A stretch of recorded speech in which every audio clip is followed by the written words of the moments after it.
Lion of Judah, we worship you. Lion of Judah, you are worthy, you are worthy. Lion of Judah, we worship you. Lion of Judah, you are holy, you are holy.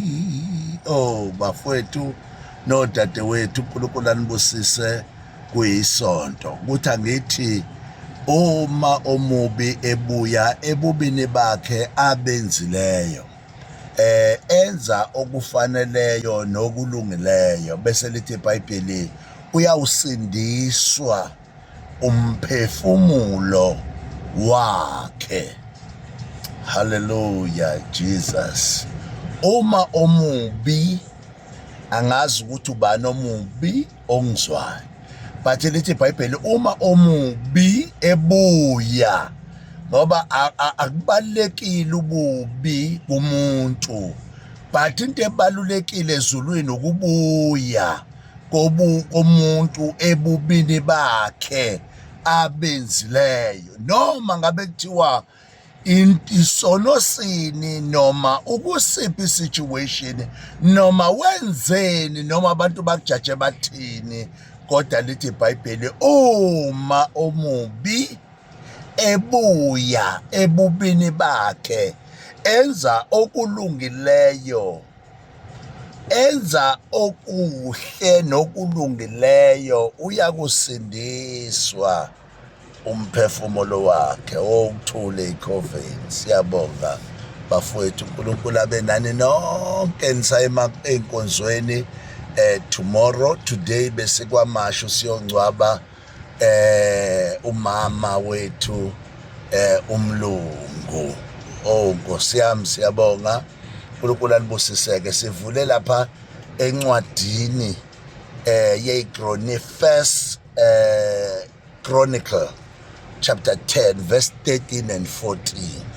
ethi uNkulunkulu ene wambulala uSawuli ngenxa yokungamlaleli uNkulunkulu wambulala uSawuli. Lithi iBhayibheli wabulawa amaFiliste kunye nezingane zakhe, amadodana akhe awu-3 okwaku-includa uJonathan.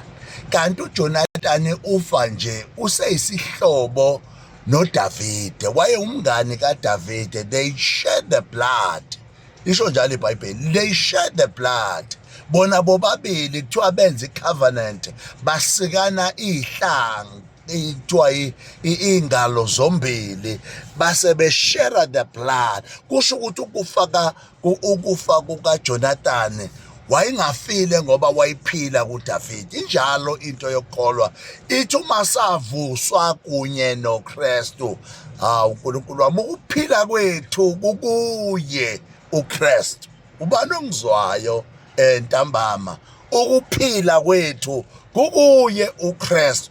Kanjalo nokuphila kukaJonathan kwakuDavide, ngoba they shed the blood. Umoya wokufa usegazini. Uma kuhlukana igazi nenyama, uma kuhlukana umphefumulo negazi nenyama, kusho ukuthi ukufa ikona okugalaveyayo to isituation yokuthi umuntu ufile. Kodwa futhi uma umuntu ephuma kuNkulunkulu spiritually, lowo muntu njani? Ufile. Nkosi yami, besikhuluma ngaleyo nto-ke bafowethu. Lithi iBhayibheli-ke uNkulunkulu wambulala uSawuli ngenxa yokungalaleli izwi lakhe, nangenxa yokuthi wahamba waya ofuna isaluleko entombazaneni eyayinomoya wobudlozi. Lisho njalo iBhayibheli, lithi wahamba wayofuna, wayohlola, wayobuza entombazaneni enani enomoya wani wobudlozi. That means uNkulunkulu into ambulalele yona umbulalela ukuthi ukungalizwa izwi lakhe. Siyabonga bafowethu, uNkulunkulu anigcine nonke. Siyabonga, this is Sunday. Nkulunkulu wami, uNkulunkulu anibusise, sakokhonza ngaye owafa wavuka uKristu Jesu. Amen.